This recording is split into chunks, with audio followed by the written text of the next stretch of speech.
In this video, we're going to learn how to create comments using HTML. Comments are very important, as mentioned before. They will allow you and other developers to read your code in an easy way. Especially if you write some code and come back to read it after a while, and most of the time you're going to find it really hard to see and understand the structure of your code if you're not using comments.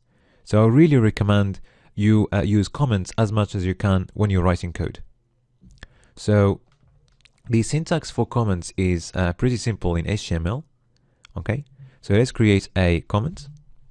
So we're going to use a tag, a comment tag, and this tag needs to start with an exclamation mark, all right, and two minus signs, and then ends with two minus signs, and then you can write any text you want in between. Okay, so let's write this is a comment. So comments don't show up on your page. Okay, you can only see them on your in your HTML code, and they help you to see the structure of the code.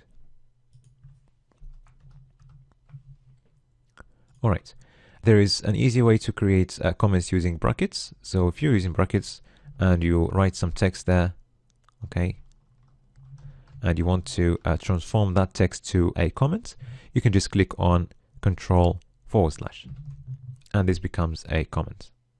Okay. Also, you can comment any part of your code.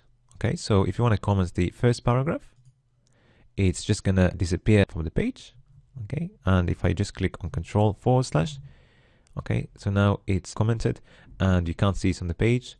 Sometimes you might use comments this way to do some debugging, okay, or temporarily keep some parts of your page hidden. Okay, all right, so let's see regarding comments.